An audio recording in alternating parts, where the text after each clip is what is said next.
Exercise 1D में question number 7 आप देखते हैं हम लोग। कह रहा है कि on her birthday Reema distributed chocolates in an orphans, है ना। The total number of chocolates she distributed is given by 5 + √11, 5 - √11। Question समझो क्या कह रहा है। पहले बर्थडे है रीमा का और वो डिस्ट्रीब्यूट कर रही है अनाथों को। ऑर्फेन्स मीन्स क्या होता है? अनाथ होता है। तो अनाथों को चॉकलेट को क्या कर रही है? बांट रही है।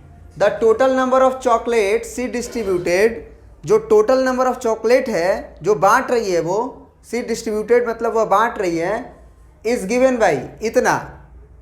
तो फिर बोल रहा है कि अगर इतना बांट रही है 5 + √11, 5 - √11, तो क्वेश्चन बोल रहा है कि find the number of chocolates distributed by her. Total number of chocolate कितना होगा?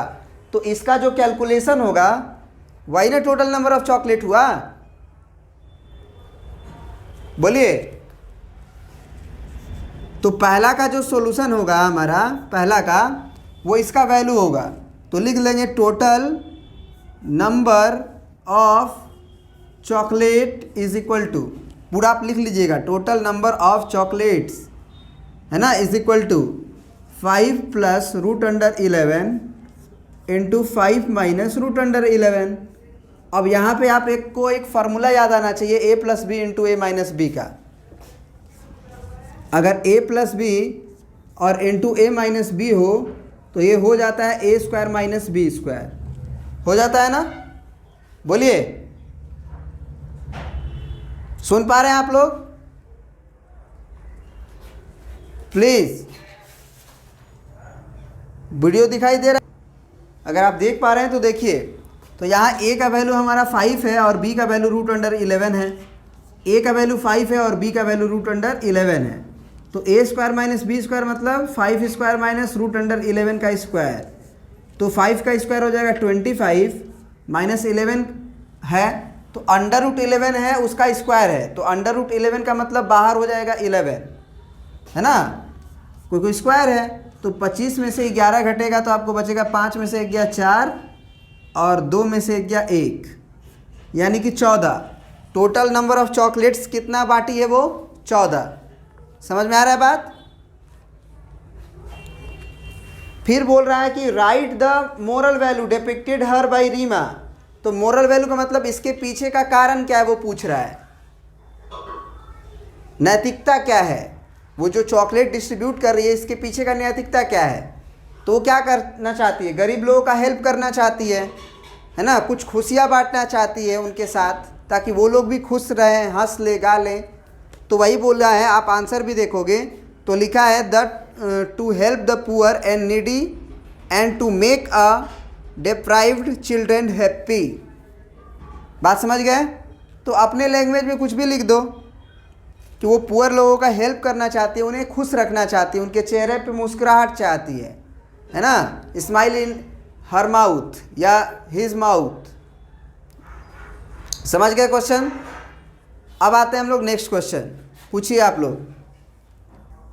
देखिए, अब क्वेश्चन नंबर 8 हम लोग देखेंगे और वो कह रहा है सिंप्लीफाई करने के लिए 2√30 अपॉन √6 है, -3√40/√28 है और प्लस में √55 अपॉन √99 है। देखो, इस तरह का किसी भी क्वेश्चन में जब सिंप्लीफाई करने का कहता है तो सिंप्लीफाई करने का मतलब क्या होता है पहले ये समझो। सिंप्लीफाई करने का मतलब होता है कि जितना छोटा हो सके छोटा से छोटा कर दो उसे, है ना, छोटा से छोटा कर दो। तो उसके लिए क्या करो, ये सोचो कि रूट अंडर से बाहर कितना खींच पाएंगे आप।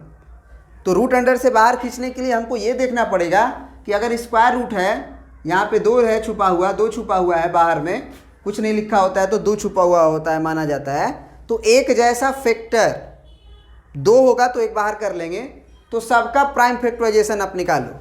जैसे 30 है तो 30 का प्राइम फैक्टराइजेशन निकालो, फिर आप 6 का निकालना, फिर 140 का, फिर 28 का, फिर 55 का, 99 का, ऐसे ही। तो ये 2 एकम 2, 2 पाँचे 10, 15 बार में गया। फिर अब नहीं जा पाएगा, अब 3 से ले जाते हैं, 3 पाँचे 15, ये हो गया। तो ऊपर हो गया हमारा सॉल्यूशन जब हम करने जा रहे हैं, तो ये 2 अंडर रूट कोई भी बाहर नहीं आ पाएगा, तो अंडर रूट 2 इंटू 3 इंटू 5 लिख सकते हैं। नीचे 6 है तो 6 तो डायरेक्ट नज़र आ रहा है, 2 इंटू 3 हो जाएगा, ठीक है। फिर -3 अंडर रूट 40 है 140, तो 140 को हम लोग फैक्टराइज करके देखेंगे 2 से, 2 7 14 और ये 0, फिर 2 से चला जाएगा, 2 3 4 2 5 10, अब 2 से नहीं जाएगा, अब 3 से भी नहीं जाएगा, अब 7 डायरेक्ट 5 से जाएगा, 5 7 35, तो हम अंडर रूट ये 3 तो रहेगा, अब अंडर रूट 140 को लिख सकते हैं 2 इंटू 2 इंटू 5 इंटू 7, फिर प्लस अंडर रूट 55 है, तो 55 को हम फैक्टराइज करते हैं। सबसे पहले तो डिवाइड में भी है कुछ, अंडर रूट 28, तो अंडर रूट 28 को पहले फैक्टराइज कर लो, तो क्या होगा ये 2 एकम 2, 2 चौके 8, फिर 2 7 14, बस 2 दूना 4 7 28 हो गया। तो अंडर रूट क्या लिख देंगे 2 इंटू 2 इंटू 7 यहाँ तक, फिर प्लस ये हो गया, देखो 11 5 55 होता है, तो 5 गुने 11 हो जाएगा, ये आप वहाँ से भी निकालो, 5 एकम 5 आ गया ना। 99 करना है आपको, तो 99 को पहले 3 से ले जाओ, तो 3 3 जा 9, 3 3 जा 9, फिर 3 से ले जाओ, 3 1 जा 3, 3 1 जा 3, तो ये हो जाएगा 3 इंटू 3 इंटू 11, ये हो गया। अब जितना पहले बाहर आ रहा है बाहर करो, यहाँ से तो कुछ बाहर नहीं आएगा, नीचे से भी ऊपर से भी, लेकिन ये बात हम जानते हैं कि अगर ये अंडर रूट 2 है, अंडर रूट 3 है, अंडर रूट 5 है, यहाँ अंडर रूट 2 है और अंडर रूट 3 है, तो अंडर रूट 2 अंडर रूट 3 से तो ये कटेगा, तो ये 3 को 2 को हम काट सकते हैं, तो ये हो गया आपका 2 अंडर रूट 5 सिंप्लीफाई होके, माइनस ऊपर से क्या बाहर हो जाएगा 2, तो ये 3 पहले से है, इनटू में क्या बाहर आ जाएगा 2 बाहर आ जाएगा, यहाँ पे अब बाहर नहीं आ पाएगा, तो यानी कि रूट अंडर 5 इंटू 7 रह जाएगा। नीचे से 2 बाहर आ सकता है, ये वाला 2, तो ये 2 बाहर आ गया, अंडर रूट क्या रह जाएगा 7। अब ये अंडर रूट 7 से ये वाला 7 कट सकता है, क्योंकि ये भी अंडर रूट में ही है, प्लस ऊपर से कुछ बाहर नहीं आ पाएगा, लेकिन नीचे से हमारा 3 बाहर हो जाएगा और अंडर रूट 11, तो ये अंडर रूट 11 इससे कट जाएगा, तो अब जो है वो क्या नज़र आएगा 2 अंडर रूट 5, ये 2 से 2 गया, फिर माइनस ये आएगा 3 अंडर रूट 5, क्योंकि 7 तो कट चुका है, ये 7 से 7, फिर प्लस ये बचेगा आपका अंडर रूट 5 डिवाइडेड बाई 3। अब यहाँ देखो ये 2 गो रूट 5 है और ये 3 गो रूट 5 है, 3 ठो रूट 5 माइनस में और 2 रूट 5 प्लस में है, तो 1 रूट 5 माइनस में बचेगा, तो माइनस रूट अंडर 5 और प्लस रूट अंडर 5 बाई 3, हम एलसीएम ले सकते हैं ना, तो एलसीएम लेंगे तो अब क्या आएगा 3, यहाँ पे हम बाई 1 लिख दिए, अब 1 3 का एलसीएम 3 होता है, तो 3 से मल्टीप्लाई करेंगे रूट 5 का, तो -3 रूट 5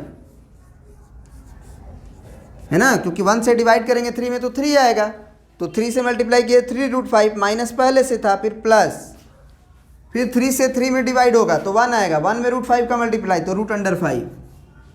अब जरा बताओ 3 को रूट 5 माइनस में और 1 रूट 5 प्लस में, तो 2 रूट 5 माइनस में बचेगा, तो -2 रूट 5 और अपॉन 3, यही तुम्हारा आंसर है फाइनल, ठीक है ना।